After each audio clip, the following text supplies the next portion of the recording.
I didn't get that position. I'm like, damn, what? Like you said, didn't get it. But I've always had the mindset to work your plan. Like that was in the 9 to 5 realm. Yeah. But I've got a separate thing over here working. Mm-hmm.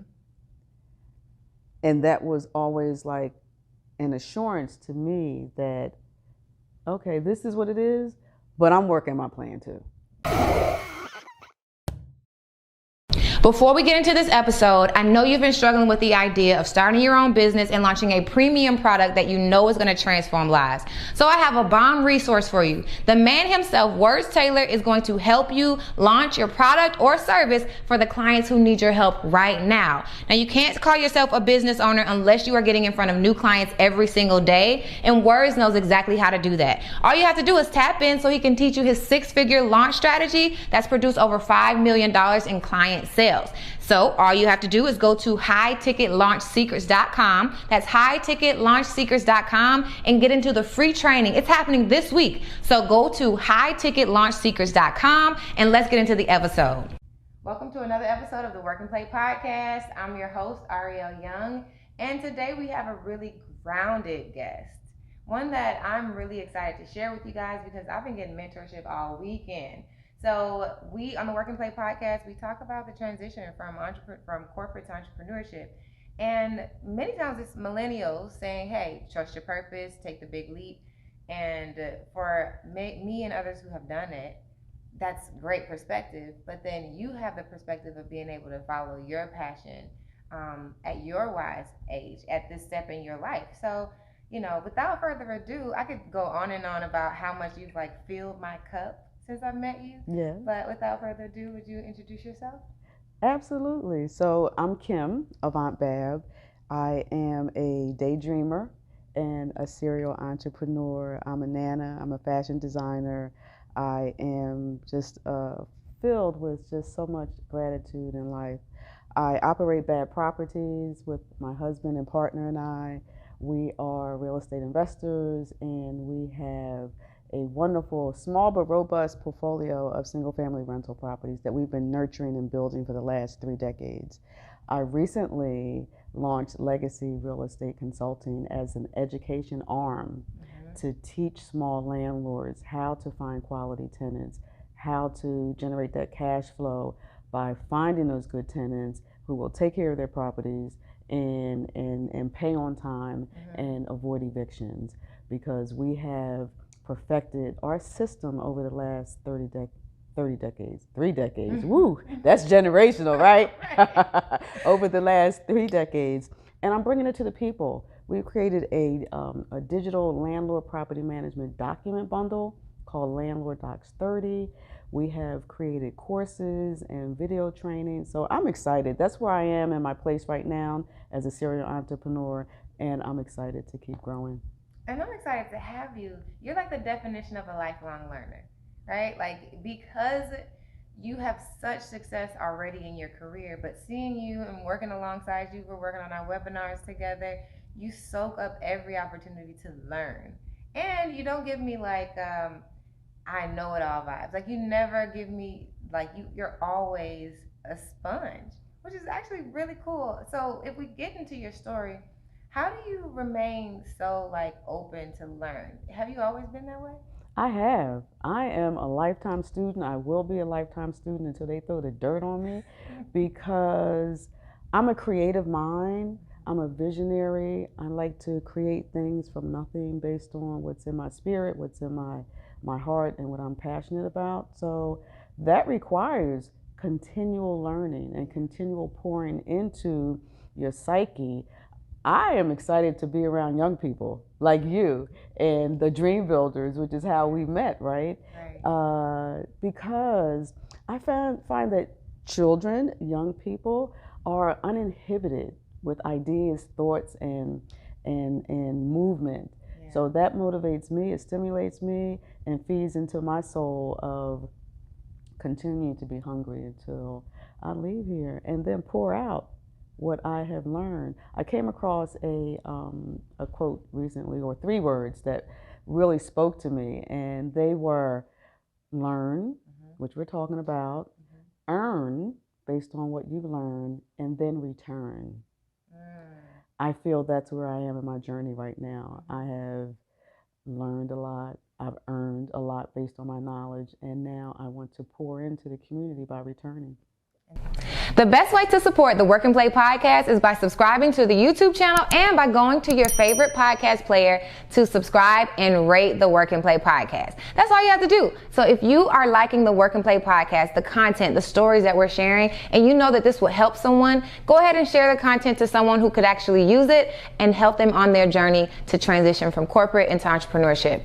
Now let's get back into the episode. Learning and continual pouring into your psyche. I am excited to be around young people like you and the Dream Builders, which is how we met, right?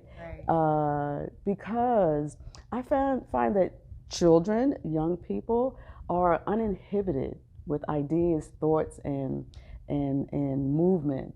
Yeah. So that motivates me, it stimulates me, and feeds into my soul of continuing to be hungry until I leave here, and then pour out what I have learned. I came across a quote recently, or 3 words that really spoke to me, and they were learn, which we're talking about, earn based on what you've learned, and then return. I feel that's where I am in my journey right now. I have learned a lot. I've earned a lot based on my knowledge, and now I want to pour into the community by returning. And that's why you created LL Docs 30, right? Correct. And first of all, I didn't know it was I didn't know LL was Learning Legacy. No, it's not. What is LL again? Legacy. Well, it's Legacy. No, it's Landlord Docs. Landlord Docs. Landlord Docs. 30 represents the 3 decades that we have been in business, and it took us to build this document system. Landlord Docs 30. So now that you're in the return stage, does it feel less, like does the road to your purpose, does the road to stick to your purpose feel any less shaky than it was when you were earlier in your career? No. As a matter of fact, my 10 toes are down, and I am standing firm in my purpose because it's freeing. I feel free right now. I think I've shared with you and to the audience, I have just retired from my 9-to-5, 23-year career at a very, very wonderful place in my journey up in my career. It was a year in September that I've been retired from a 9-to-5, and telling you, I feel free to do for me, my family, and my companies what I have been doing for companies for my entire career. Now I can do it for myself. Yeah. So I feel very free, uninhibited. You know, you don't have to ask for permission, get approval, go through the red tape. Yes. I'm snapping a finger and I'm moving forward. And I'm so blessed to have a husband and partner that I do. We've been friends for 40 years. We've been married for 37. He respects me and my creativity. He's an artist, actually. So he respects my creativity and my desire to wander the globe. Yes. And be social, because I'm very social and he's not so much. That's the part I love about you, like your relationship, just the fact that you were able to have such a long career and then find a partner who's willing to travel that journey with you. And grow with me. He's grown tremendously. We've grown together. Can we talk a little bit about that growth? So when you were younger, right? What was your idea of a successful career? It was different than it is now. My idea of a successful career was to make money. It was driven, I wasn't motivated by money. However, in our society, I believe as you're building your career, the more you make, the more, substance and what's the word I'm looking for, not acknowledgement, but, people are acknowledging your value. Validation, that's what I'm looking for. So when I was younger, I thought more along that line, in addition to, just making as much money to support my family and to link arms with my husband and partner to build a life for ourselves. I got you. So in the first stages of your career, were you and maybe we can take it a little bit further back.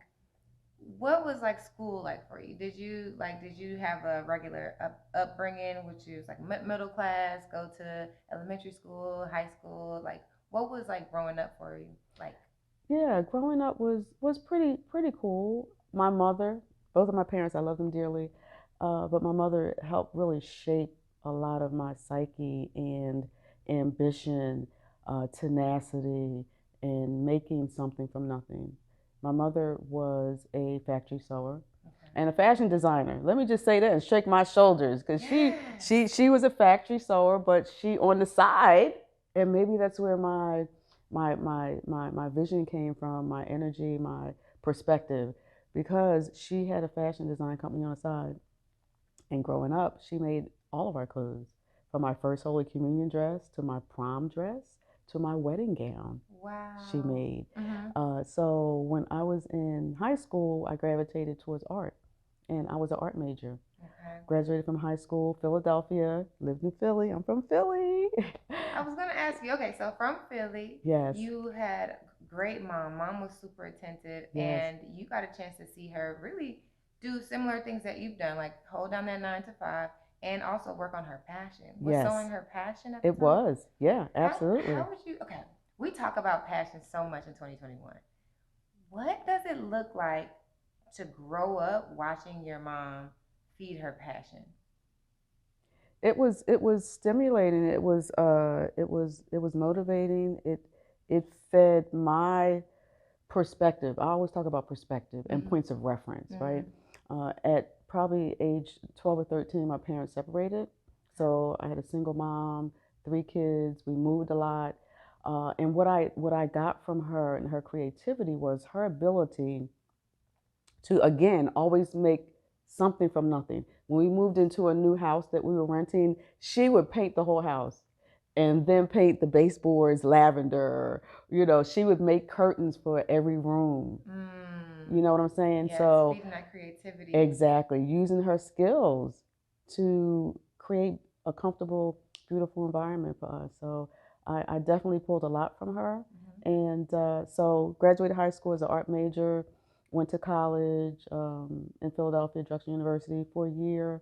I thought I wanted to be an interior designer, and had a derailment, due to health. And then I catapulted into the work field and navigated through different positions because of my art, really, because of my art background. You would have gone straight into a specific art career. You said you had a derailment. What happened that made you not become an interior designer?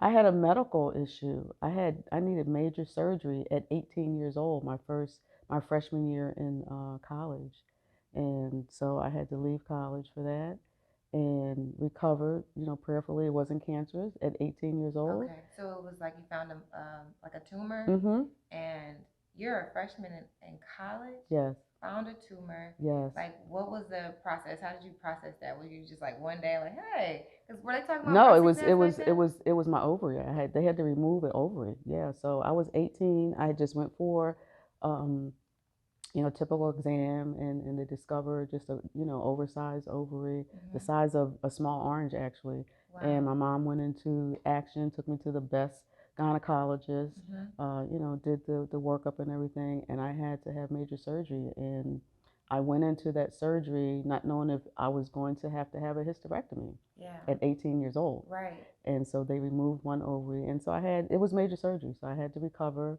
And at that point went through some, crossroads. What am I going to do? Am I going to go back to school? I wasn't the first in my family to go to college. My sister had gone to college, but my parents had not gone to college. So, it wasn't really that foundation to guide me. You can go back. So I found a job. I found a job in the art industry. Mm-hmm. Got you. So you're saying like you didn't have a push to do one way or the other, to No. go back to school or not. No. But then you're also in a place where that's a huge surgery. Like, whether you didn't have the hysterectomy, but to remove one of your ovaries, were you like? And I know my mom. Well, my mom actually had children much later, technically for her generation. She had her first baby at 29. But was your mind on like, how am I gonna have kids? Absolutely. Was Going it? into that surgery, and it was explained to me that it depends on what we see when we go in, whether or not we'll have to do a full hysterectomy or not. And it wasn't until I woke up and my mother told me, they just took one, so you're fine. You're fine. Okay. So that was a blessing. Yeah. Yeah. So you're at a crossroads. Is go back to school. You're also experiencing the loss of like your ovary. You're not necessarily sure if you're gonna have children later, but that's because that cuts off like a 50% chance, right? And I think super logical. But what I love about like how what I really want to know like about how you be is when you started to like just rely on his word, right? Where you guys did before this moment, you're at a crossroads, you're trying to figure out what you want to do. Did you rely heavily on God? What was your spiritual alignment to decide whether you're going to go back to school or just go to work? So I was raised a convenient Catholic. I'll put it that way because back in the 60s, families, especially, African American families, they wanted the best education for their children. And at that time, Catholic school was the ideal place to educate your children. Okay. So while my parents were not Catholic, they sent us to Catholic school. So that's why I say we were convenient Catholics. Because you guys, they needed to send you there for better education. Yeah. Yes. However, my family, we had a lot of ministers, Baptists, and so I was exposed to spirituality very early. And at 18, I was exploring. Yeah. I was exploring the supreme being, spirituality. So I was very open, but I always had like that navigation of, spirituality in my life. And again, at that point, I started exploring. I've explored many different beliefs. Really? Yes. Like Hinduism. Yeah. I'm Muslim, so I took my shahada like 30 years ago. But I've always been open to world religions and just curious about that.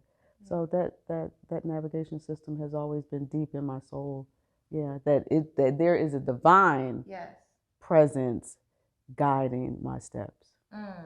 Now, at 18 years old, you knew at the time that a divine presence was guiding your life, and you were still kind of tied to the Catholic religion? No, I can't say I was tied to the Catholic religion. It was just a convenient. I got you. a convenient handrail, if you will, to spirituality. And when you go to Catholic school, of course, you learn all of the tenets of Catholicism. So I had that growing up in elementary school and middle school. And I went to Catholic school until I was in 9th grade. So I had that doctrine in me. Yes. Again.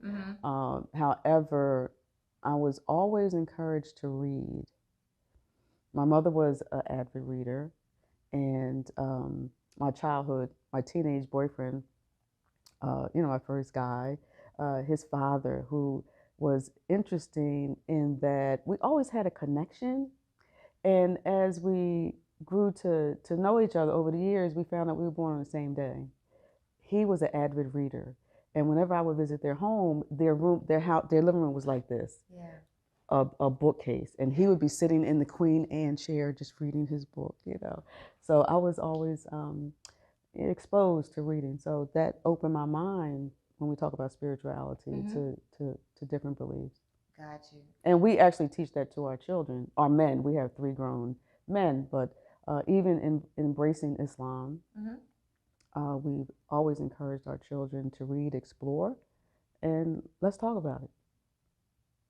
I love that, especially when growing up, I'm only 30, and it definitely was not encouraged to ask questions. You're like, okay, so there's Holy Ghost. Why are there 3? You better don't ask me questions. It don't matter how benign your questions are, because I think so many of us grow up with a faulty compass because we don't know him. Like we don't know him. We grow up kind of taught the way that someone else understands spirituality. Yes. And then through that like hand-me-down understanding, we're lost by the time we get to a situation like, do I go back to school or do I go to work? You're physically changing, right? So a lot of us don't have that compass, right? When you think about all of those different things that you've explored, Hinduism, Islam, Catholicism, Baptist, all of those, what is the knowing that you have now that you maybe didn't know back then? The knowing that I have now, and I am a young 61-year-old. I'm excited to say that. Some women don't want to share their age.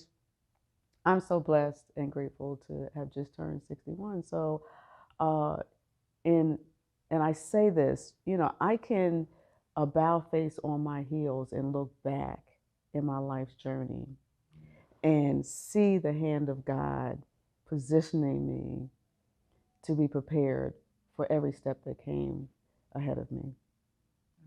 I can reflect back and recall, the moment, the job, the experiences, the preparation, the sacrifice, the, being unsure, then making a decision, and look back at the chapters and say, wow, he was preparing me for this. Yes. He was preparing me for this. Even though, he made me go through the fire. He was preparing me for this. And I was obedient to the signs and the prayers and just the reflection of, the decision making process. Yeah, just like where I am right now, having retired after a 23-year career with this, with this particular organization, with the state of New Jersey. I knew in my soul that it was time. I knew, standing in my own space, that it was time. And as I reflected on, considering, and the indicators was they were there. They had been there, but I think I shared with you that a crossroad for me in that decision was having a brain injury in 2018. A fluke fall on a lunchtime errand, and I fell to the ground, and it took me out for 4 months. And I fought it in the beginning, going back to the office, like, I'm gonna shake this off. Yeah, I'm fine.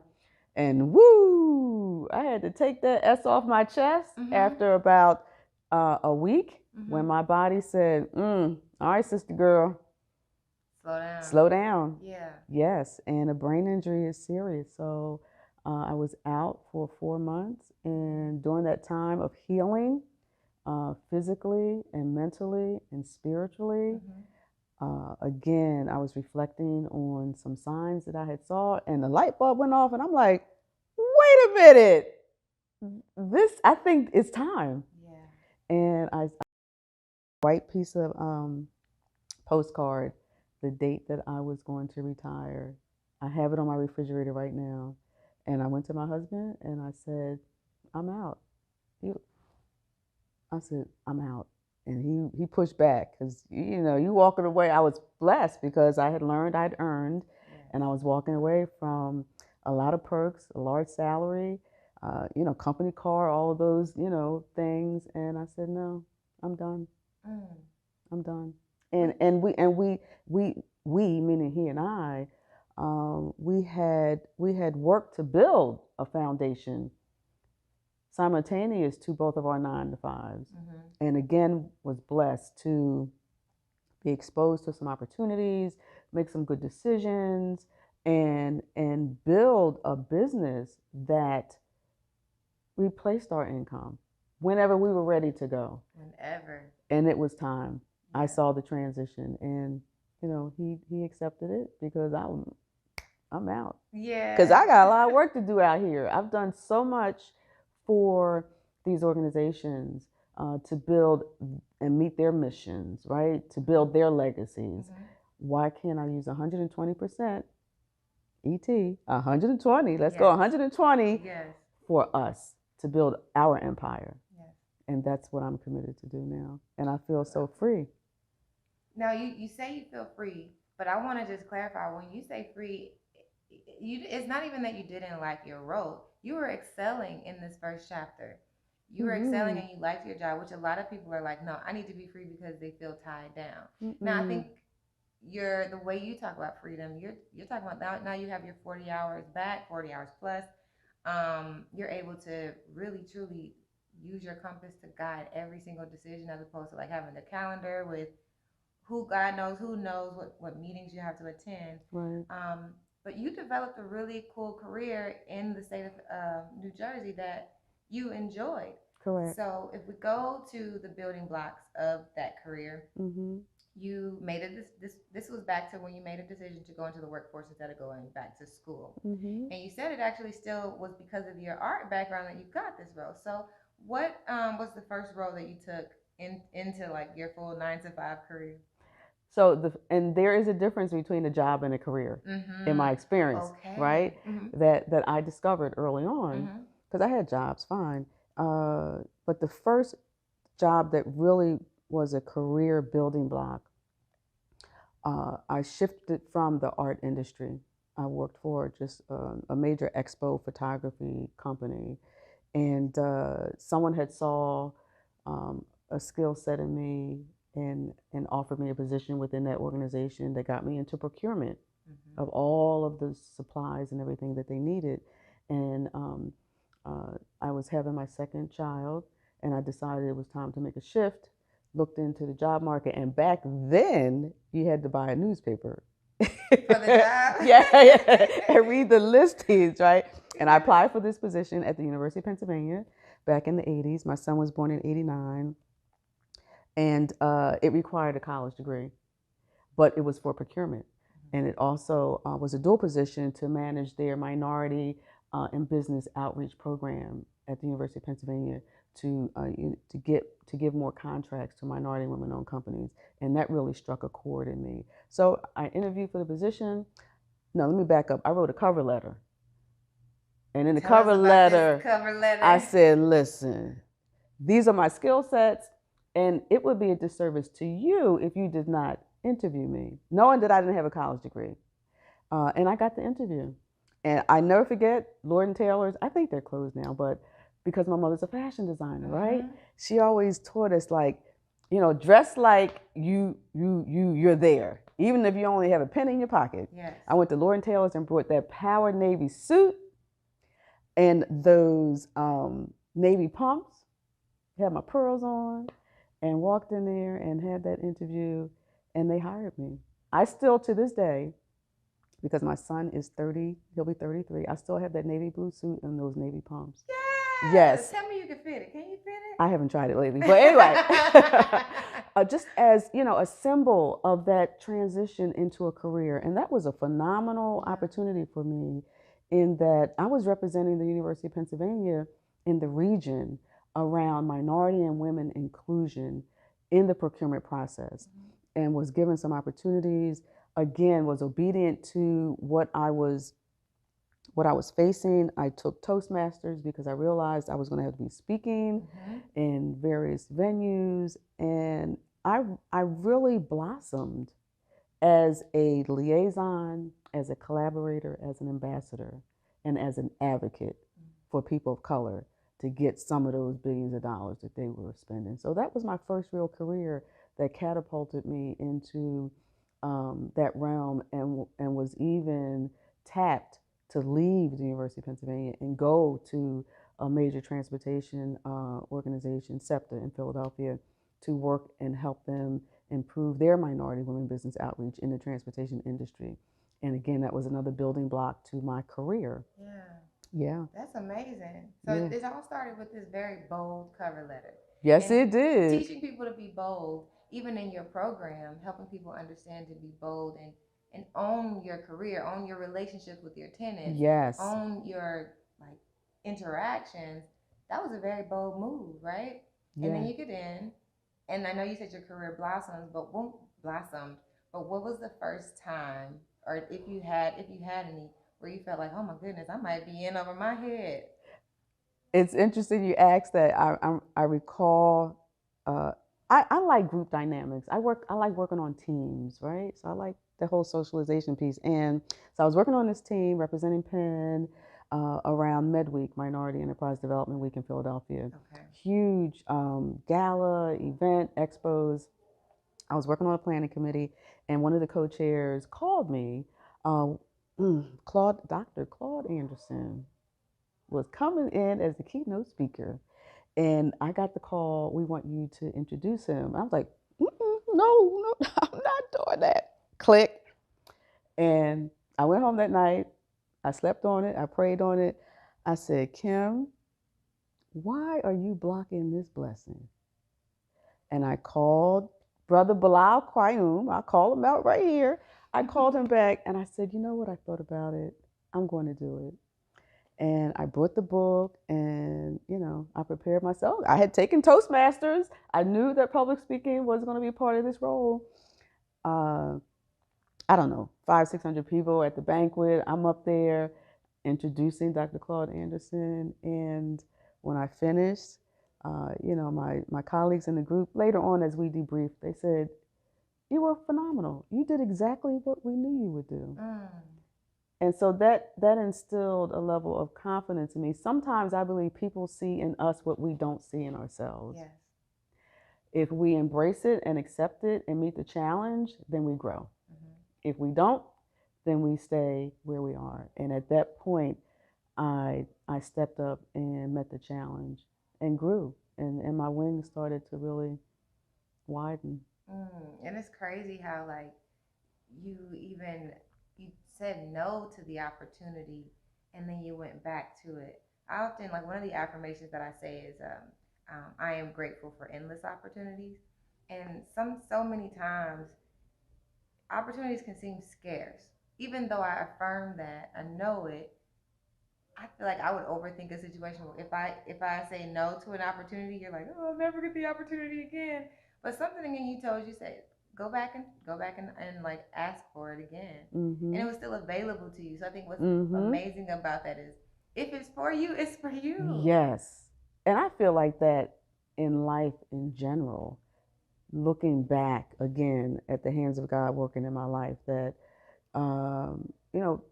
no one can block your blessing. What is meant for you is meant for you. And you are where you are supposed to be. Even if you are, on an uptick in your growth process, or even if you're dealing with something that is so tragic and hurtful, you're there for a reason. And I think the benefit comes when we can go inwardly and reflect and say, what is the lesson in this blessing? Yeah. What's the lesson in this blessing? And I've had a number of those experiences in life where, life has not always been so rosy and kind. And, I'm dealing with why me? Why? Because psychological warfare is real in the workplace. Yes. Psychological warfare is real in the workplace. And when you mentioned about the landlord training that I do and helping landlords, be better landlords and deal with their tenants, I teach the components of the mind shift. You really have to get into a mind shift based on your role in that relationship. Yes. And I feel it's the same in the workplace. You have to have the mindset and understand that, I'm not going to say it's a battleground, but it's a chessboard. Yes. In your career.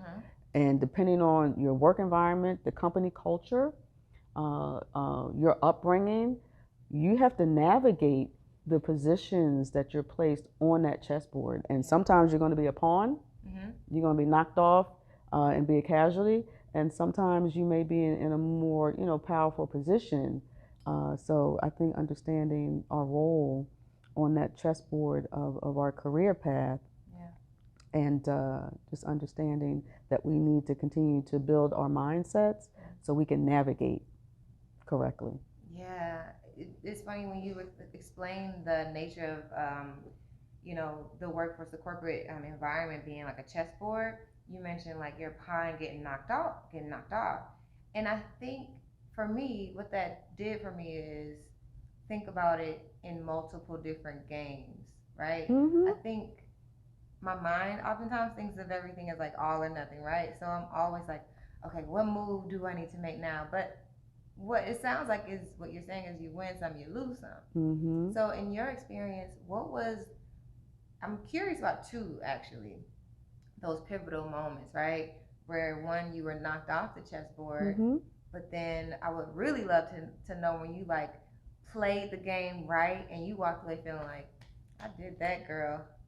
And I'm reminded as you asked that question of a position that I was told that I was going to get, and it didn't happen, and it went to someone else. And this was in the early years of the 3 decades of my husband and I building our business. I didn't get that position. I'm like, dang, what? Like you said, didn't get it. But I've always had the mindset to work your plan. Like that was in the 9 to 5 realm. Yeah. But I've got a separate thing over here working. And that was always like an assurance to me that, okay, this is what it is, but I'm working my plan too. The top 3 responses that I get when I ask, why do you want to leave corporate America, are that you want financial freedom, you want to own your own time, and you want to build a legacy for this generation and generations to come.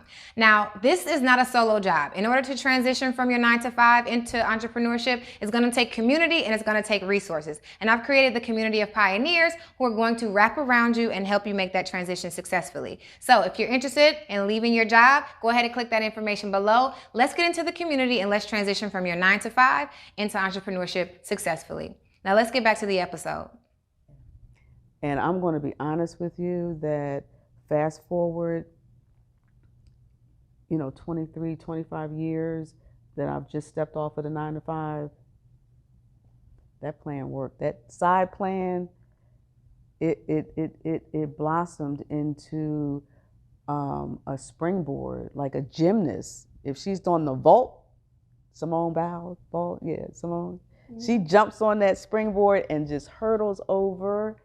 That's what our plan has provided for us to do, to jump on that springboard and just go over the horizon of the 9 to 5 and be okay. It hasn't been easy. I mean, because you work 9 to 5 and then we work 6 to midnight and weekends, depending, as we were building, as we were acquiring properties, renovating. My husband is very hands-on. I mean, he can build a house from the floor up. And so in the earlier years, he would do that. He would do all the renovations, and we'd work weekends. We'd drag the kids there and keep them occupied while we were fixing these properties and all that. But fast forward to me leaving my 9 to 5, all of that blood, sweat, tears, and sacrifice paid off. As I listen to your story, I'm curious what your perspective is on this, because anyone could look at your story and then discount the fact that they don't have a spouse or they don't have a partner. So I can't do that because she did it, right? When you think about like your journey, right, in a silo, I know like your partner has contributed heavily to like your sanity, your ability to push forward, complementing your skills. But when you think about your journey, how do you know that you would be where you are, or you would have reached the level that you could have done what you did by yourself, or how do you know that your path was ordained for you? Because I'm hungry. I live in gratitude, and I'm tenacious. And what I also value is time. I collect hourglasses, and whenever I get to a place in my mind of just questioning and pondering, I'll go around the house and flick one upside down to remind me of how quickly time passes and how we have to live intentionally in our movement, in our speech, in our relationships, in our work. So to answer your question, I believe, based on my inner drive and my inner intuition and commitment to live my best life and provide for not only my family, but for myself with self-care, self-growth, and have aspirations to fill my cup and then pour out. That drives me to be the best that I can be, and so I know single women who are in the real estate space killing it, believing that they have that same inner fire. That I will not be denied. I'm not going to be held back because I don't have a partner. And, if I can be honest and transparent, because of where my husband and I are in our life cycle. We're both 60. I'm 61, and in my quiet time, I think about, how I would move forward if if if if God took one of us first, if He took me 1st, because He's such an important part of our business. He handles all the construction, all the renovation, all the contract, interaction. But as we've matured, He has intentionally said to me, this is where this is. This is why happens to me. So He wants me to be successful and to continue to, to share and grow. And I want the same for him. So as a woman out here, rolling solo, absolutely. It's all about, you know, leaning in with your shoulders, putting your chin down, and just doing what you need to do to get it done. I will not be denied. It's so much about attitude. I used to have, I don't know if I still have that on my refrigerator. I got a lot of stuff on my refrigerator, but I used to share it with my children that attitude determines altitude. Attitude determines altitude. So it's so much about mindset, attitude, and as Tony Robbins says, like life and success and growth is 80% mental and 20% mechanics. I believe that is 80% mental and 20% mechanics. You know what, that speaks to me because I'm a very logical person, right? Which is like the worst way to be because my gifts are so not logical, so not mechanical.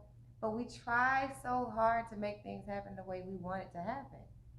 Like we're literally like if I do this, I do that, and then I do this. That's how everything's gonna be fine. So when I think about your exit strategy, even me as a coach, the client of course is coming specifically for the mechanics. Like, okay, so what does my bank account need to look like? How do I set up my calendar? How do I manage my day job and my 9 to 5? The mechanics. How do I post content? How do I make my purpose show up? Right? And so when you say it, 20% mechanics, and then 20%. Oh yeah, 20% mechanics, 80% mental. Yeah. What is that? What did that struggle look like for you? Have you always been, or did you find yourself ever in a position where you were trying to make things happen and you had to just let go? Or have you always just kind of led with the knowing that 80% is just, letting life happen, mental? I think what has prepared me for, the adjustments and the pivoting, the necessity for pivoting in life, I go back to my mother and her teaching us to always ask the question, to always move forward with whatever it is. However, be prepared for a yes or a no. Right? So as we move through life, being logical, be prepared for the what if. What if it doesn't go that way? Again, I learned chess at a very early age. And I think it leans back to that. Being prepared for yes or no. Never be afraid to ask the question, because if they say yes, the logic goes there. If they say no, then you know what the logic is there. And again, with other, other things, as you decide to move, if that doesn't happen, okay, fine, then I'll do this. I think that's helped me navigate and pivot. Yeah, because it allows you to be present. Exactly. Yeah. And not be so like a deer in the spotlight. You said no, and you shrink. Now what? No, you're prepared for that answer. Exactly. Okay, about face, I'll do this. No sweat. No sweat. Now, there is the school of thought of, burn the boats is just, you're focused on one answer. Right. Because this is what I want. There is no plan B, as Will Smith would say. No, it's plan A and that's it. We're going to die, going in treadmill, right. So, I kind of differ from that perspective in the spirit of what I just said, the what ifs. If it's a yes or if it's a no. It's not always going to be a no. It's not always going to be a yes, but just being prepared mentally. We both read The Big Leap. And one of the things in the beginning, it literally says it asks you 4 questions, but one of them is that are you committed to enjoying more of your life? That's one of them. And are you committed to living happy every day. Mm-hmm. And I think what you said that resonates is like you committed to be your best self. Mm-hmm. You committed to like being this positive self. So for a lot of us, like even though it's easy, it's like, of course, why would I not commit to being happy? What are those like inner thoughts that you have, like whether it's like a self doubt or imposter syndrome, or how do you face those times when the mind does try to take us and create a false narrative, and you have to deliberately choose to be happy? Absolutely. That's an awesome question. And that's life. That is real. Whew. I'm reminded of my younger son is a HBO spoken word artist. And so, during the height of that career for him, I encountered a lot of poets. And this young lady, never forget, it was in Chicago. They won the championship or whatever, Brave New Voices. And this young lady was on stage. She gave this poem that just resonates in my soul. And she made a statement that we are what we eat. Metaphorically, we are what we eat. So I am constantly feeding my psyche and my soul and my mind, right? And when or if I hit a speed bump in life where there is self-doubt, and I have recently, to be honest, I have recently, right? Imposter syndrome with dream builders, like, because I've started this new business. I'm a landlord strategist. Yes, I have 30 years experience. I have a 0% eviction rate. We have created all of these wonderful systems. I've introduced myself to the community. I've been well received. But there is, like, a vessel in my soul, like, okay, Kim, woo. Do you have it really? Do you know what you're doing? And so when I get to those places, when I got to that place in recent months, I have to go inwardly and just, eat and feed on, positive messaging, reading, meditating. I do a lot of exercising. I go for bike rides. I go for runs, and really just talk to myself and talk to my soul and say, damn, girl, you know what? You got it going on. You need to stop this. Yeah. You need to really, climb out of this little valley that you're in right now and get back on the road and pour into the community. Yes.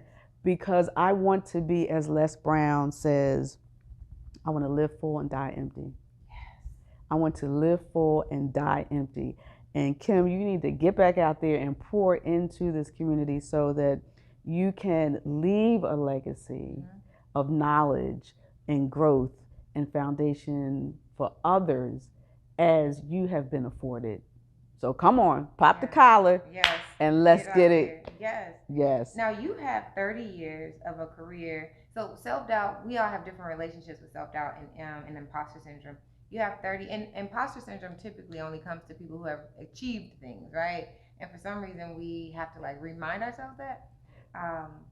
So you have 30 years literally building organizations. And for those of you guys who haven't checked out Wisdom Wednesday, that is one of those things where I'm actually gonna pause because I don't know. I don't know if that interrupts the recording or not, but I'm gonna start back there. Okay. So for those of you guys who haven't seen Wisdom Wednesday, we got a chance to hear that you've been able to like build organizations within organizations, right? So you have a huge platform to stand on. So even to hear that self-doubt and insecurities come up for you, that makes it makes me feel normal, right? Because I have 30 years living, right? That's my daughter, my new daughter, right? So when I think about the things that get me out of my funk, it's one, I do a lot of inner work, but I have a bit of a relationship with external validation in this space because I started my coaching career probably a year ago, and my thoughts were similar, like, okay, I've done this, can I teach it? Mm-hmm. And I think I did it scared the whole time, because it wasn't until someone actually told me what it was that helped them that made me feel like, okay, I can finally do it. I'd been doing it for about a year before I finally got like my first clear testimonial. Mm-hmm.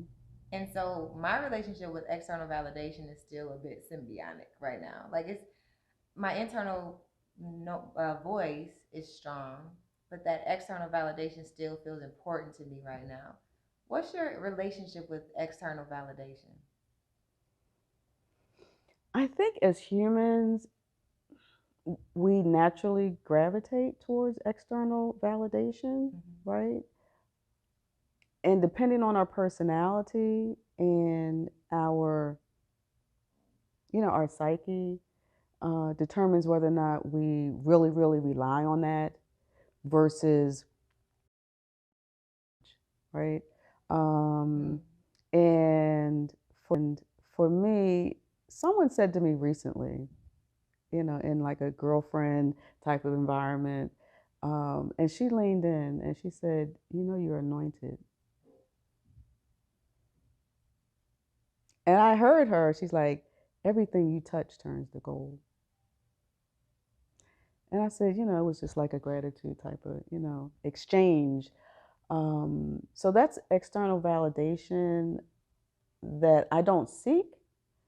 However, when it comes, it's a compliment and it's a reassurance that the hand of God is working in my life. Yeah. And that, I'm being obedient. I don't seek external gratification because of the self confidence that I have in who I am and what I offer and what I bring to the table. I'm reminded of the title of a book called Never Eat Alone, I love that book. Yeah.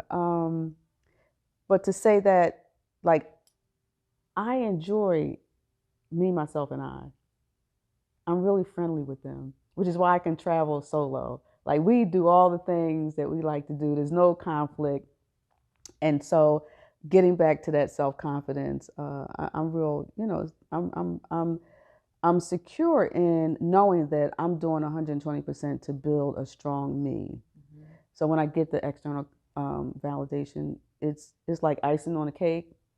I'm not what's the word I'm looking for? I'm not egotistical or bodacious. But yeah, I know. No, no, no, no, no, no, no.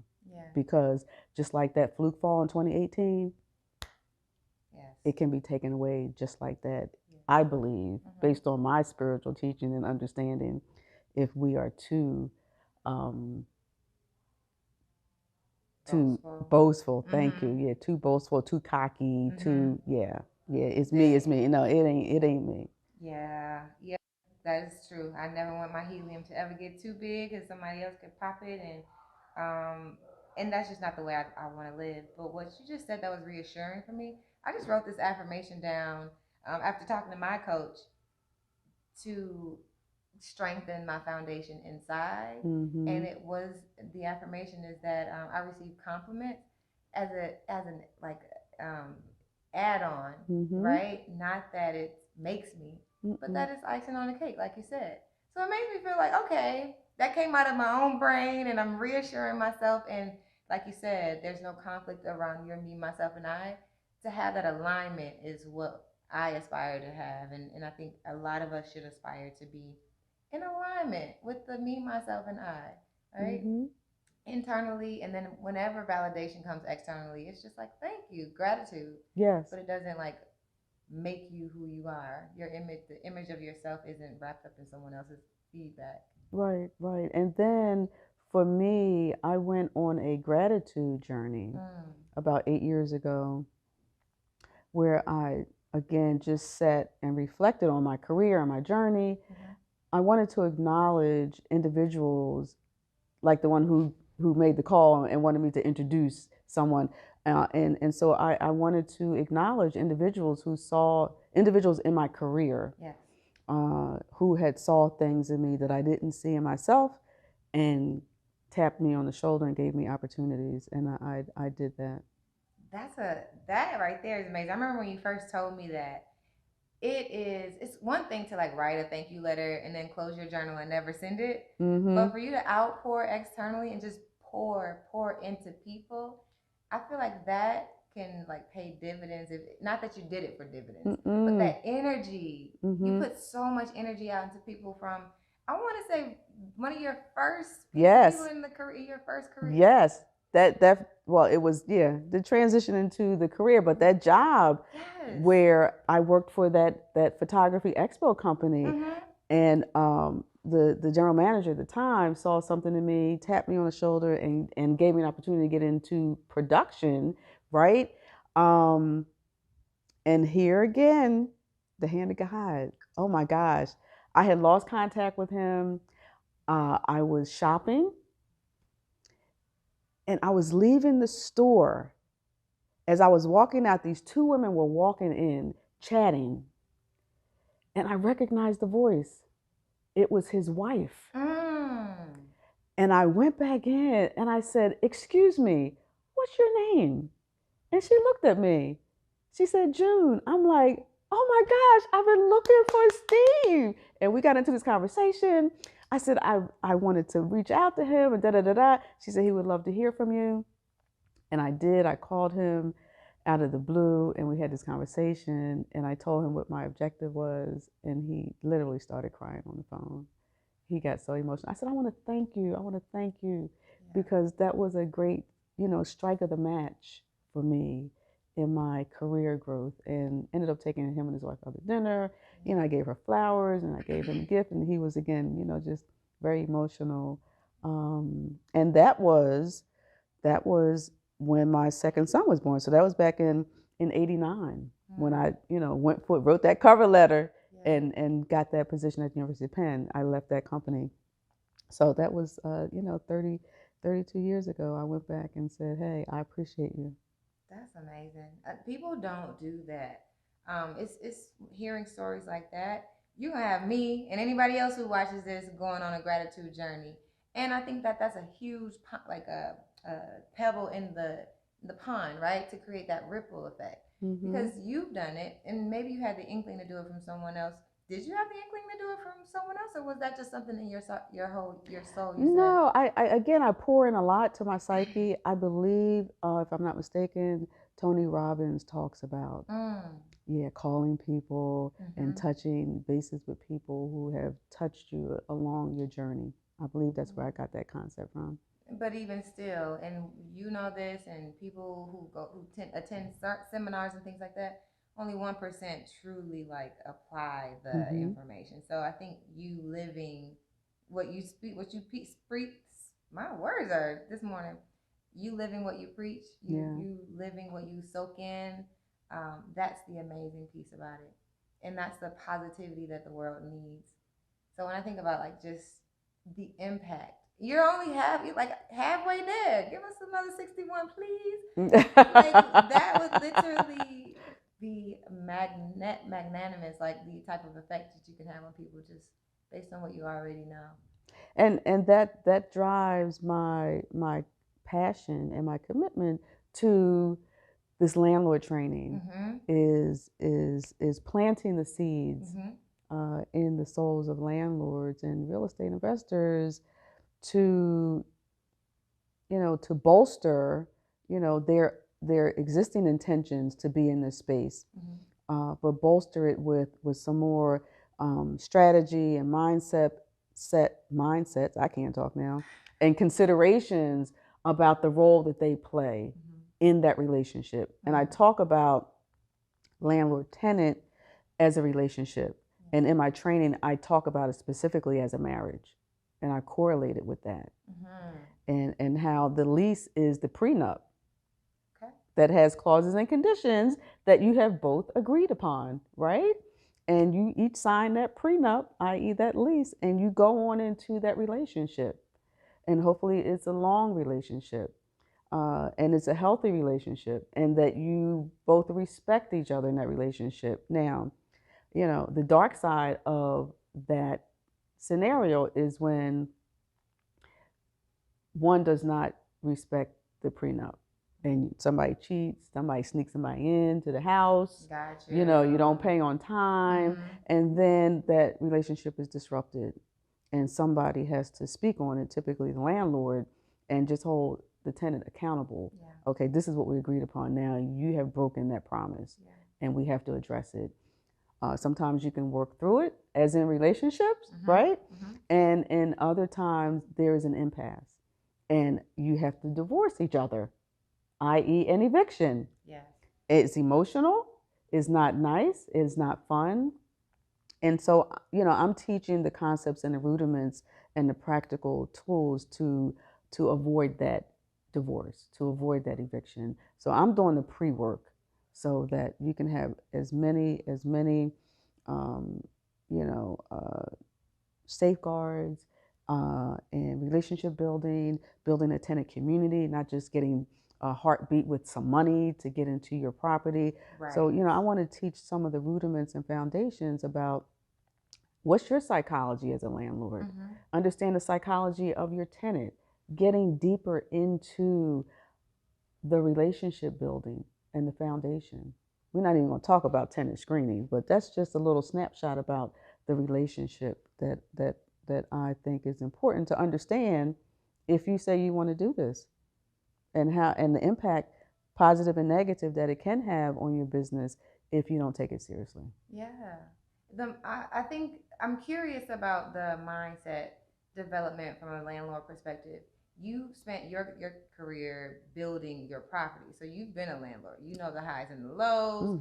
I'm sure you've had to overcome some mindset shifts yourself. So now that you teach them, like, kind of that it's a marriage, I feel like that's one hurdle, like, from them to go from this is a warm body with money to, like, oh no, this is a relationship. I feel like that's, of course, one mindset shift. But when you notice, like, landlords out here reminding you of your old self when you were a landlord, a new landlord, what's like that major mindset shift that you really help landlords overcome that really changes their trajectory?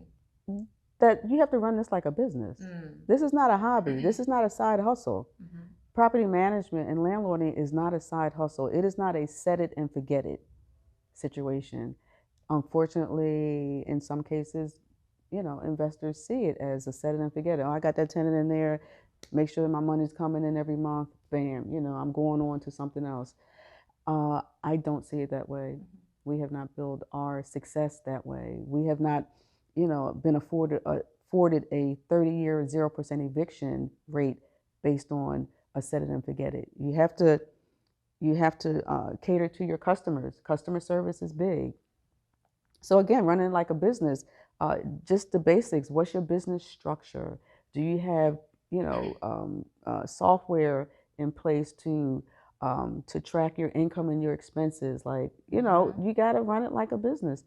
And many people find themselves owning rental properties for different reasons. They can inherit the property, they can be given the property, or they can outright purchase the property. And depending on their point of entry, sometimes determines how they look at it, how they treat that encounter as a business or just as a side something. And I think it's important to make the mindset shift in that regard if you're going to be a true landlord, because we don't like those other folks, those slumlords. Come on, they make it look bad for the rest of us who are doing phenomenal work. We're working, we're both dream builders, working on our webinar funnels, and we're working on getting testimonials, right? Written and video testimonials. We have testimonials from our tenants, like phenomenal testimonials, and that's the level of thinking and accolades that I want the investors and landlords that I'm coaching and teaching to get to. You want to get good reviews. You want to get great testimonials, and you want to build strong relationships with your tenants. Now, I have a motto. There's the 10 commandments of landlording that I share in my training, and one of them is, I'm friendly, but I'm not your friend. Ooh, that released me. I know that I'm friendly, but I'm not your friend. Because we're playing our position. It's like a basketball game. We're playing our position. And so I'm going to be responsive and respectful of you, but I'm going to play my position, and I'm going to be friendly. But when I have to be very clear and to the point and hold you to the prenup, I'm going to do that. I'm not mad at it. I think that's a more empowering way to manage that relationship. And I know a lot of people who feel like property management is their exit strategy. Mm-hmm. They do think about it as a set it and forget it type business. Their relationship with retirement is such that I feel like I invest in something and I get to go sit on the beach somewhere while my money collects itself. But in this regard, it sounds like you have a whole new way to look at your relationships, and it's an empowering like way to engage with a new business strategy. So for people who like were to sign up with you, like, okay, I want to become a better landlord, or really I want my tenants to act right. I feel like that's probably more so the perspective. I want my tenants to act right. But then for them to learn how to change their mindset, I feel like they become reinvigorated by, and then even want to participate more in the business, as opposed to like, I want to set it and forget it. I just want to like have my retirement and just be comfortable somewhere without ever touching that property again. And you're absolutely right. Another mind shift strategy that I teach is called this. I want you to think like a farmer. Mm-hmm. Think like a farmer. In that setting, it's about the seed, the soil, and the harvest, right? And so I see the seed, the soil, and the harvest. The seed is your asset, is that rental property. That's the seed. The soil is what you put in that property, the type of tenant, right? The condition of that property, making sure that it's a quality environment for someone to live in. The harvest is the cash flow. The harvest is the reward. Yeah. So if you plant the seed in good soil, you're going to get the harvest. But if you plant the seed in bad soil, not a good tenant, they've got all kind of red flags, and they're just a heartbeat with money, that's not good soil. Yeah. You're not going to get the harvest. You might get the harvest for a minute, but then there's a hiccup in the soil, and you've got to evict, or you've got drama, you've got emotion, you've got problems, and then the harvest is not giving you the full harvest that you could get. That's one of the strategies that I teach. I like it, and it rings for me. It rings patience, because you have the I want to say the sand, the time. What do we call the time? The timers, the sand. Oh, hourglasses. Yes, my mind. The hourglasses. You have the hourglasses, right? People sign up with you because they want to get to the money. They want their tenants to act right immediately. They have planted seeds and maybe not so good soil, right? But what you're saying is, hey, you can get the benefits that you desire. You just have to invest in these relationships and allow time to give you the harvest. Whereas a lot of times it's that initial, people want that. It sounds like you're experiencing what a lot of us experience, which is clients wanting that immediate return on investment, where it takes time. You have to invest in whatever it is that you want to reap. Absolutely, absolutely. And then the other side of the coin, to your earlier comment about people thinking that they can set and forget it, be on the beach, and the money just comes. Everybody is not cut out to self-manage their properties, and I understand that, and I acknowledge that. So perhaps you understand your personality, and I've coached landlords who have said, "I'm too nice. I don't really want to do this. I'm too nice."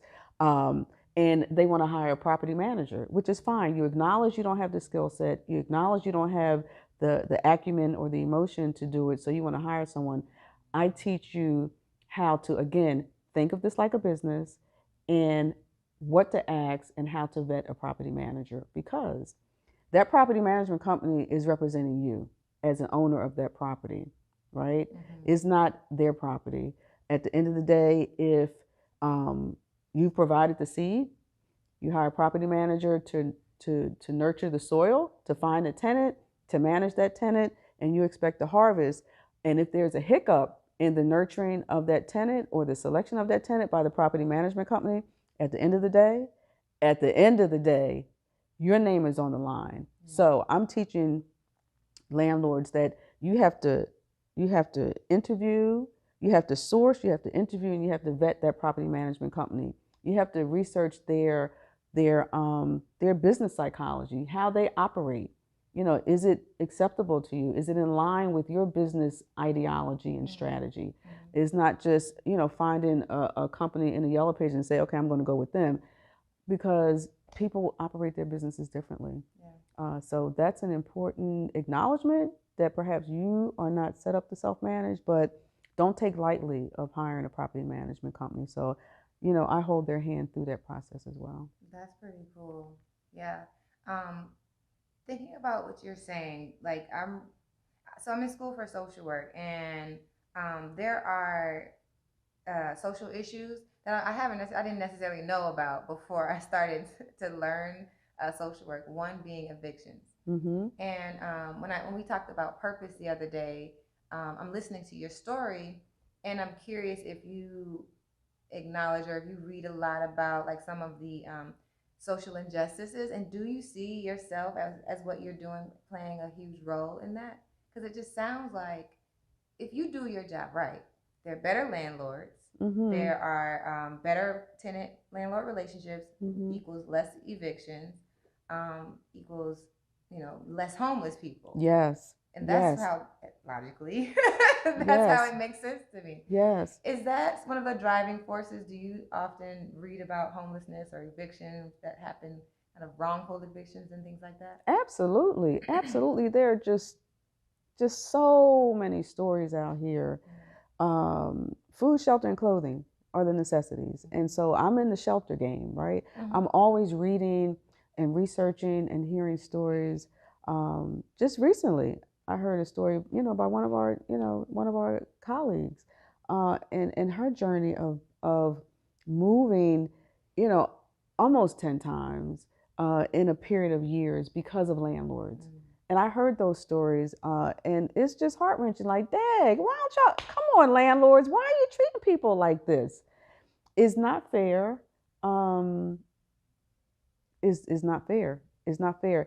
And so I believe that who you are as a person mm-hmm. comes through in your business.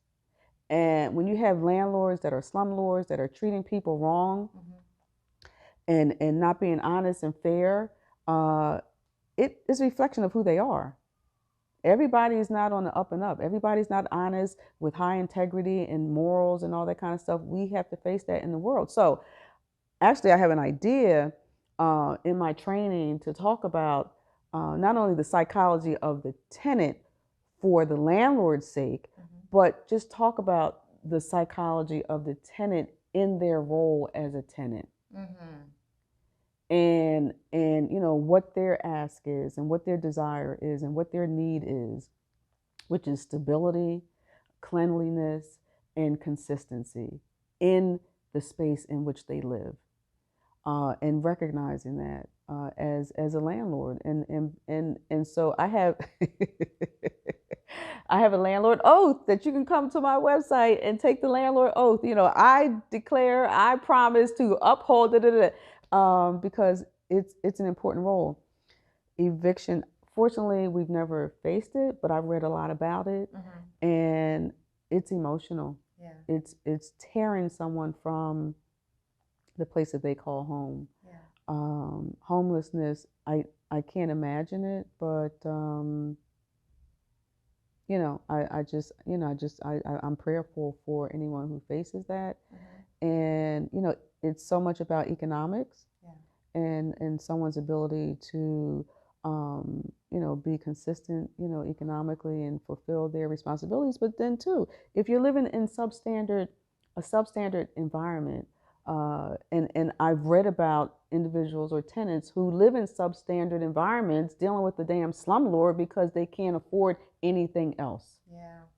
Or, their economic road has been so bumpy that they don't have options out there. Mm-hmm. And so that's heart-wrenching and real in our world, in our society. I don't want to be on the side of the landlord that is providing substandard housing or is non-responsive. Mm-hmm. And we've gotten those tenants who've applied for our units who look at us like, wow, okay, you get back to me like in 15 minutes or you'll be here tomorrow. I'll call my landlord. I might not hear from them for a week. And I say, what? Like, what? That is crazy. Why would someone do that? I'm extremely passionate about helping corporate professionals transition into entrepreneurship. So I had to share the one thing, the number one thing that helped me develop as an entrepreneur, and that's the morning meetup. I joined the morning meetup specifically for the structure because I'm leaving corporate America, so I'm used to those morning huddles. We got our sales, we know what our goals are, and we get our day started. So I was missing that for 2 years before I even found the morning meetup. The friends that I've developed, the mentors and the mentees that I've created relationships with, everything has really created this environment for us to thrive as entrepreneurs. So if you want to develop as an entrepreneur, you're leaving corporate America and you're trying to figure out how do I get my footing in entrepreneurship, then the morning meetup will definitely be a game changer for you. You can learn with us, you can grow with us. And I didn't even mention that we have a book club. Join us in the community. Let's get started today. You will not regret it. But motivation is a big driver to our actions. Yeah. And if a landlord is motivated by money, and not really about the important role that they play in providing a quality environment, and offering customer service and all of those check marks that are in our playbook, then you're going to get the product that you do. So what I would say to tenants is, just like we have a clear 8-step how you screen a tenant. What I would say to tenants is, you need a checklist on you screening landlords. Nice. I mean, I go deep in our training on the steps of screening a tenant. I'm checking social media, I'm Googling, I'm doing background checks, I'm doing all that, right? Conversely, I would say to the tenant, you need to do that in reference to that landlord to see who you're getting, who you're marrying. I was gonna say, who you're marrying, who you know, come on now. And so if a tenant did that, they may curtail some of the dire experiences that they encounter. Yeah, I think I agree. I think some people in the substandard housing, like you were talking about, maybe there's a mindset shift for tenants who is similar to job seekers, right? Everyone wants to be wanted. Everybody wants to be approved, right? And we don't evaluate jobs, companies. We don't evaluate landlords. We kind of put ourselves in a submissive standpoint. And so a mindset shift to say, no, this is where you're going to live. Mm-hmm. You deserve to have a home and a landlord who's going to tend to your needs and actually be attentive and things like that. Mm-hmm. That's a whole nother training that you could have. What would be cool, and this is just an idea, so you might have already thought about it, but for your landlords to host things for their tenants so that the tenants can be better tenants, right? So as you guys talk about the psychology of the tenant from a landlord's perspective and then psychology of the tenant, just simply, hey, you want a better life for yourself. I think that education and that social aspect of like holding workshops or doing things that are above the board, like above and beyond what you have to do as a landlord, would educate more people about how to be better tenants. I agree. And what I'll add to that is, a couple of years ago, we implemented a tenant appreciation campaign. Yes. And what I did was I wrote gift cards, $25 gift cards for all of our tenants. First of the year, Happy New Year. Thank you for being an awesome tenant, because we only have awesome tenants. And I recall going to purchase all of these gift cards and the cashier saying, "Ooh, somebody's going to get a lot of nice gifts." I said, "Oh yeah." I said, "They're for our tenants." Mm-hmm. She said, "Your tenants, they should be paying you rent or whatever." And I said, "You're right." I said, "However, our psychology is, I'm appreciative of you, of being a good tenant, being consistent with your payments, protecting our assets because you live there every day, right? They are in business with us. Our tenants are our business partners. They are taking care of our assets. Yeah. They reach out to us if there's any kind of issues with our assets, because that's the training that we've taken them through. If you have any issues, call us, right? So they're protecting our assets. They're paying on time. They're responsive, and we have a harmonious relationship. I want to reward that. And, you know, they open that card, Happy New Year, you've been an awesome tenant. And by the way, here's $25 gift card. I haven't, you know, I don't have a videotape of the face when they open the card, but I have to imagine that they feel appreciated. Yes.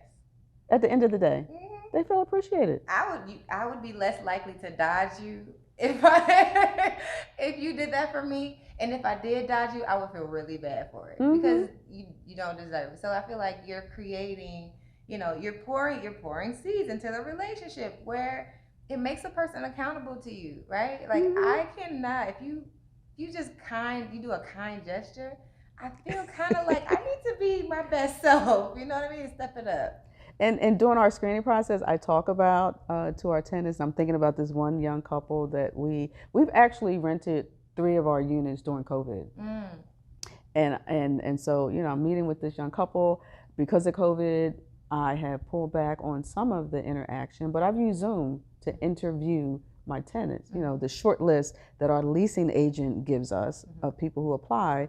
And, you know, I'm sharing with them our business philosophy, who we are, how we run our companies, and that, you know, we actually select tenants to be a part of our tenant community.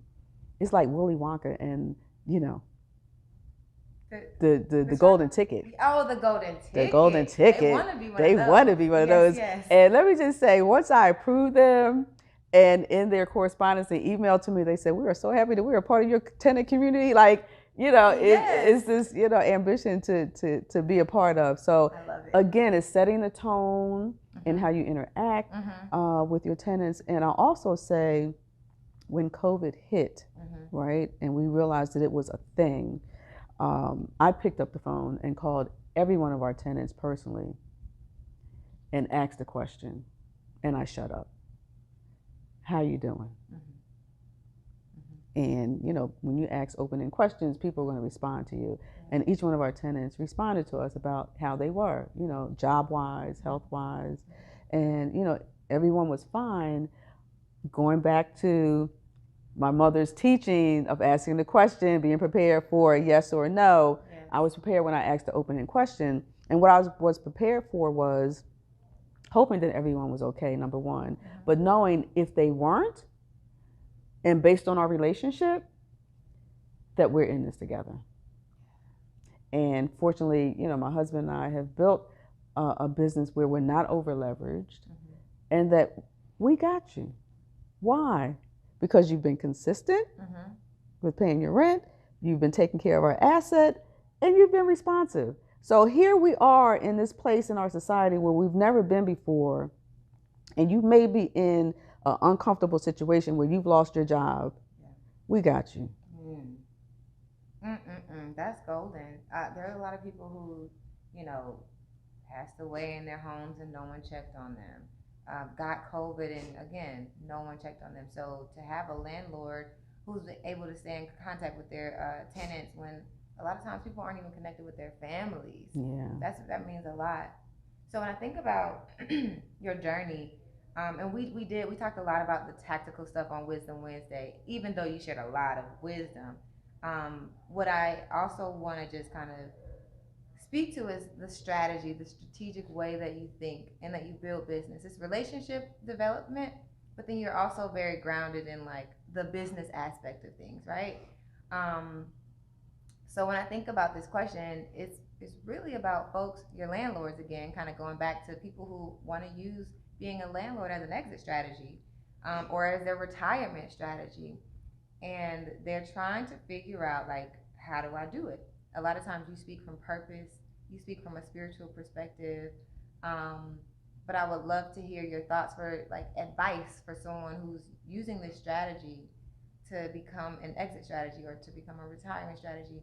What's your advice to making their big leap? What is something that you think they should prepare themselves to do before they jump into bed with becoming a landlord as a part of their strategy? Oh my gosh. Again, it's the head game. Doing the research, reading as much as possible, connecting with organizations that are in line with real estate, investing, landlording, right? You know, create your network. So you've got to constantly educate yourself. And even in seeking out a coach or a mentor, or asking follow-up questions to people that you're curious about who are doing it, don't come empty. Yeah.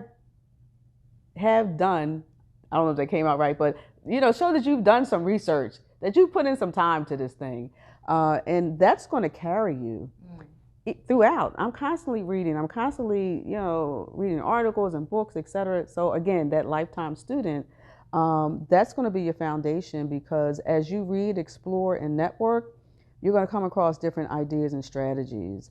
And depending on your personality, depending on your economics, is going to determine your point of engagement, right? Mm-hmm. If you're going to be a wholesaler, if you're going to be a flipper, if you're going to be a buy and hold type of investor. So you've got to research and begin to build your house one brick at a time. Yeah. And to figure out what your strategy is going to be. I always say to young people, when I can, in reference to real estate investing, when they get out into the world and they're in financial position, buy a duplex or a triplex. Like, I know renting is a thing, but if you're financially positioned to acquire something, buy a duplex or a triplex as your first property. You live in one unit, you rent out the other two. Yes. But prior to the acquisition, you're pouring in, you're educating yourself on what that whole engagement is like, being a landlord, right? And depending on how you want to interface with it, do you want to be the face on the property as a landlord, or do you want to bring in a third party to separate yourself? You know what I'm saying? But at least you're positioning yourself financially to then leverage that into maybe another duplex or a triplex. And having the first acquisition, you've got cash flow coming in. You're building equity in the asset that you can leverage to buy the next property, and then the next property, and then maybe your forever home. I don't know, but it's so much about strategy, discipline, commitment, and focus. And not to forget about those relationships. And relationships. Yes, because it sounds like it doesn't matter what age someone is. Like, if they're interested in becoming a landlord and they want to do it right, and even if they're like impact-driven people, because there are a lot of millennials are impact-driven. So if you really want to truly change the world, not in a nonprofit way, like truly from a, like, even I would say capitalist way, like being a part of the That's market. Not a dirty word. No, we live in a capitalist society, and I unfortunately interact with, based on my social media interaction now that I've come out, and it's an interesting place to be. This 1-year journey of starting Legacy Real Estate Consulting and doing landlord teaching and being on social media and becoming transparent and vulnerable. I do get, or I have gotten, responses from adverse, audiences who are anti-landlords. We're house hoarders. You're just keeping, beating down that image of landlords. And I'm saying, hold up, wait a minute, that's not us, okay? But my point is that you have to understand your position and know, to your point about, being humanitarian or conscious about the social impact, but the fact that we live in a capitalist society. So why are you beating up on me because I'm working the system? It's like the tax system is designed for business owners. Yeah. And I think I shared with you or someone, I was sharing with my granddaughter recently, the benefit that she has of having grandparents to talk to her about the difference between a W-2 and being in business. And when we correlate that to the tax code, it's written for business owners. Yeah. So, it's just it's like a big ball of wax that we are in this thing called life. And we just have to feel our way through and find our place. And you do it so beautifully. So this is a fun question. How did you start your locks? Because you're like you're already a well-dressed landlord, so you're breaking that stereotype. You bring the positive energy, so you break that stereotype, and then you got the locks. So this is probably more of a fun question before we go, because I have to know, like, kind of I project I'm like, what would I look like out in my future when I keep my locks? Will I be still like, well, I know I'm going to be still like positive spirited and things like that, but what was your journey to start your lock journey? So this is my second lock journey. Really? Yes. I had locks probably, I don't know, 25 years ago. And it was an interesting journey. It wasn't a fulfilling journey as it is now, because as Muslim, I was covered, so I wore my hair covered all the time. So I wasn't as tidy and neat and maintenance purpose with my locks then, and they really didn't mature like I wanted them to, so I cut them off. And 2010 is actually when I stopped covering, and it was actually the first time that I colored my hair, and it was the time that I locked. And so I moved into it with a different spirit, a different purpose, a different commitment. I worked in the corporate environment, so I knew that it was going to be tight and right because I'm sitting in boardrooms and with governors and all sorts of people. So I want to represent, and it's been a great journey. I trim them at least once a year. I don't want them really, really long, and I'm enjoying them. I have great locticians in my circle that take care of me and know that I like to be tight and right. I love it. I had to ask because one of the big things when we transition into entrepreneurship, when we leave corporate period, is because we want to be able to wear our natural hair. We want to be able to just be ourselves. And I don't know if you know this, but just you be the way you be. It's like you are truly yourself. Like you are yourself in the way that you speak. You speak spiritual, but then you lace it in with the business. You're super positive, and then you got the locks. So it's a really, and you dress really well, right? So a little backstory with that. It was a compliment of what you just said, and I mentioned I'm Muslim, and so during this past 23-year career with the state of New Jersey, being in many, many different rooms at very high levels, and covering as a Muslim, this is me. This is me. Bigger one. This is me, and this is me, because this is me.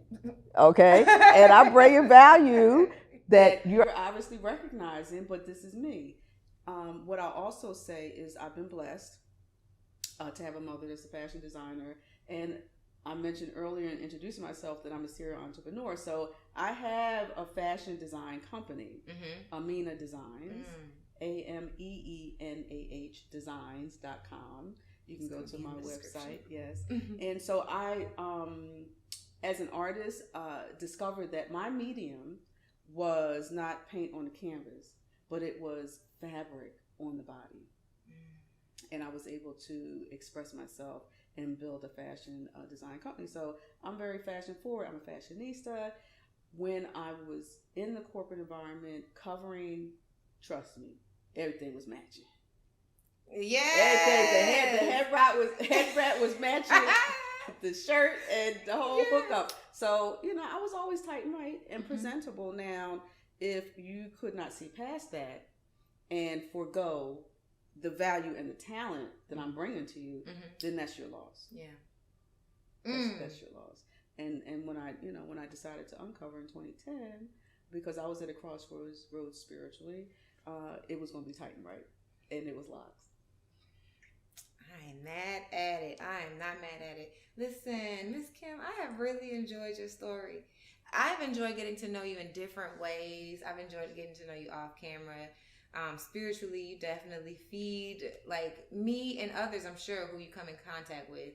So it just gives all of us, for me, it grounds me in the work that I do, because I want to be responsible in helping people navigate that exit, right? Not being too quick to make a decision, not being able to just wait on the hourglass to just to go. You can't rush the sand. You can't. So doing your due diligence, developing your skills, everything that you have done in your journey, I just love it. And you package it up so well. So thank you so much for sharing your story. And I have one final question. It's for people who want to live an authentic life, right? I think when it all boils down to it, this entire conversation is you living your authentic life. And I know that there's a battery pack in your bag that's fueled by, you have to tell us what it's fueled by. But when you think about the people who want to live a more authentic life, they want to transition, they want to take their big leap. What's your word of wisdom to them so that they can take their big leap and start living their authentic life the way you do? It's something that people have probably heard before, but to thyself be true. To thyself be true. You know, whether you're in a relationship or not, but really be truthful to yourself about what you like, what you don't like, and be prepared to put in the work mentally, physically, and tangibly to put yourself in a position financially, mentally, or spiritually that's going to give you the ability to exit whatever the situation is. You know, so to thyself be true. Yeah. We have to be committed to that because only we can provide our happiness. Only us. We can't rely on any external to provide our happiness.